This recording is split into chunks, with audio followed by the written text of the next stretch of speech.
This vodcast brought to you by Power9 Games. Hi, and welcome to another episode of Frontier Gaming. I'm Matt. And I'm Z.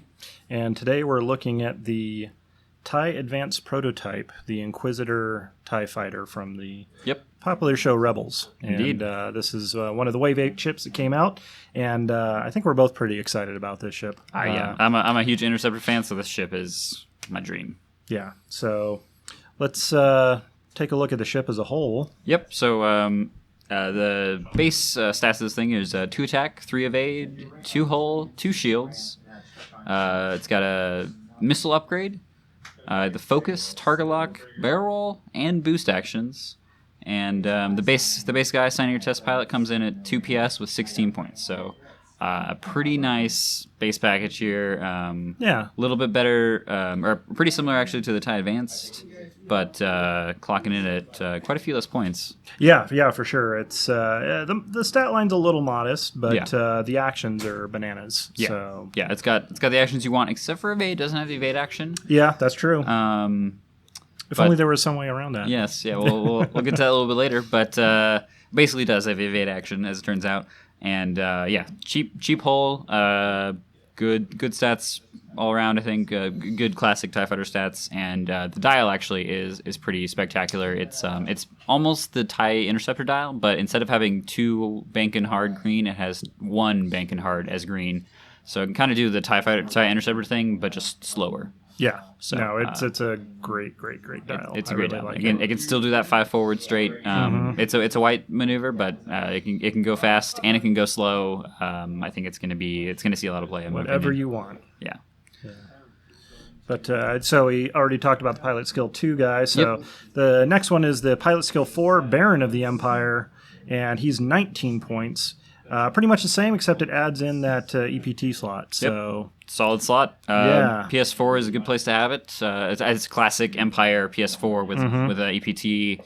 19 points for an EPT, and this pretty interesting package is pretty good. We'll see if it sees some play. I think the guys that have abilities here we'll get to. They're going to see probably the most play, but not a bad package. PS4 and 19 points. Cool.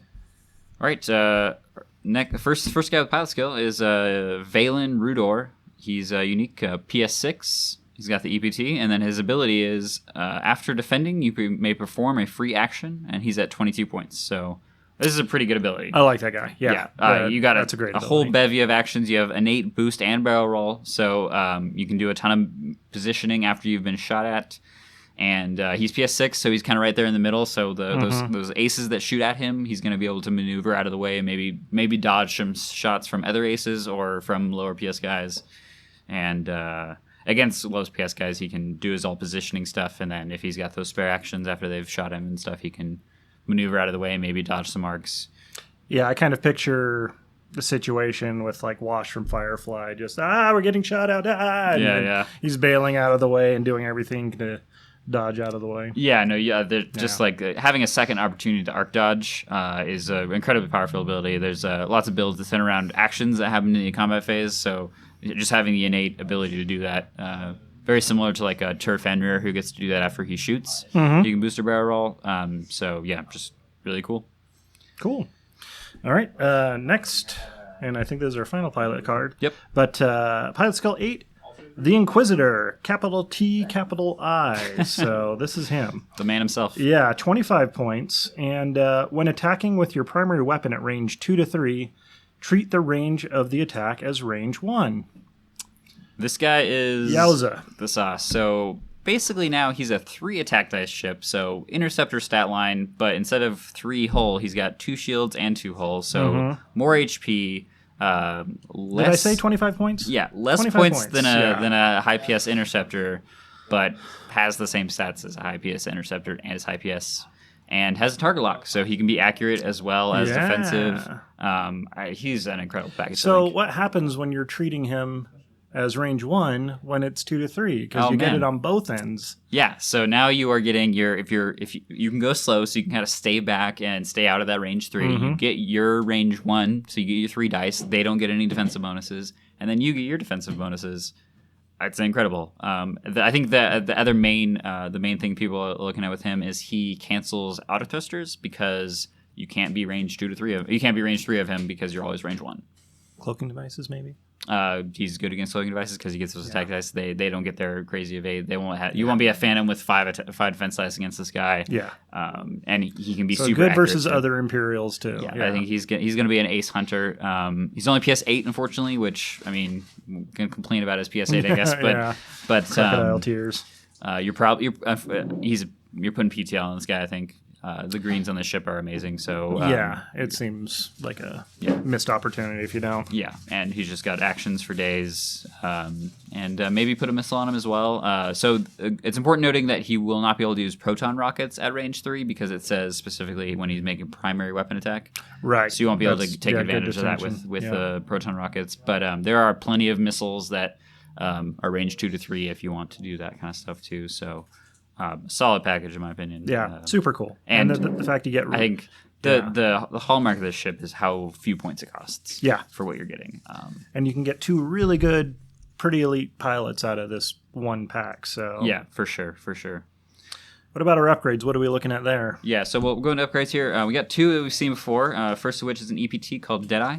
It just changes your attack target lock secondary weapons into a target focus. Mm-hmm. So basically you can do them with a focus token instead of doing them with a target lock. And then it says when an attack instructs you to spend a target lock, you may spend a focus instead. So just basically getting around. It's good for a lot of Imperial ships that don't have target locks but have missile slots.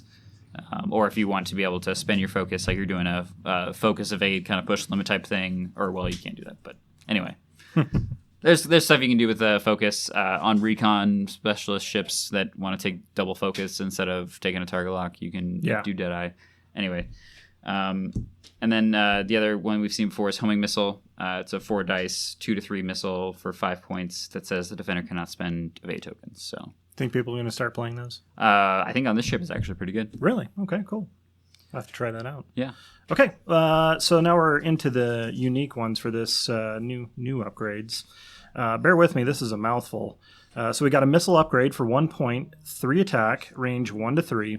It is an XX-23 S-thread tracers. And in order to attack, you have to have a focus. It's not a spend a focus, though. It's spend the card. So discard this card to perform this attack. If this attack hits, each friendly ship at range 1 to 2 of you may acquire a target lock on the defender, then cancel all dice results.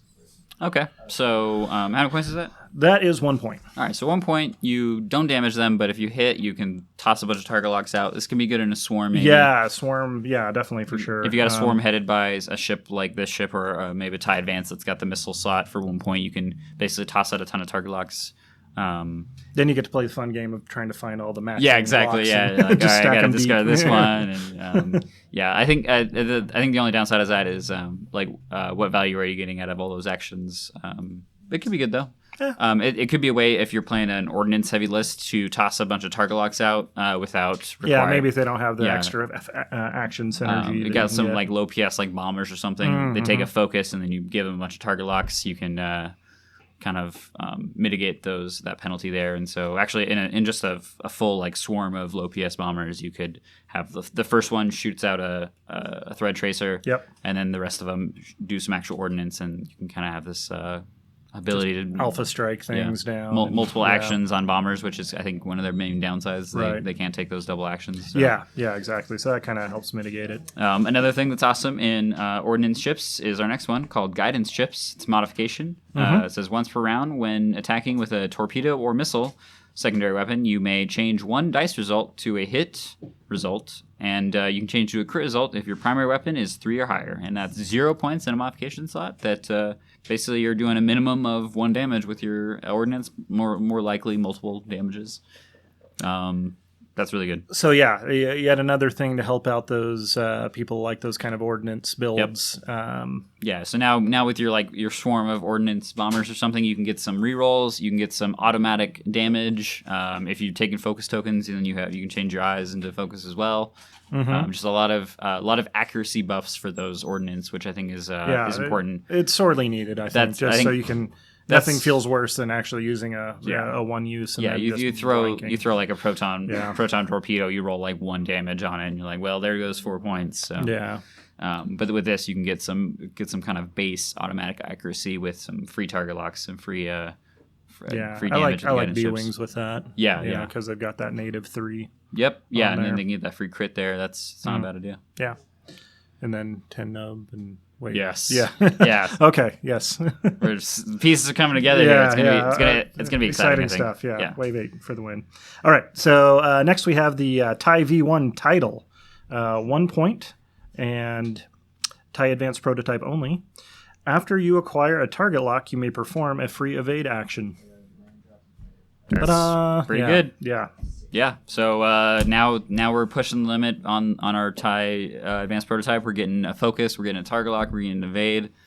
Do all the things. Good times. Yeah. Interceptor, but accurate. I think is pretty fitting, and it's still like. Can you think of a time where you wouldn't find the 1 point on this ship for this title? The ship costs 1 more point because it always has that title on it. It's not a unique title either. Yeah. So all your event. Yeah, I think this is the kind of thing that you would see later in like a Imperial Aces or type of box.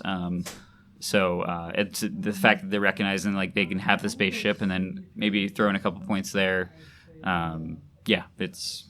And it gives you a little flexibility too. Like if you need that 1 point, you can knock it down and not have that evade action. But like you said, you're going to be looking for that point where you can get it.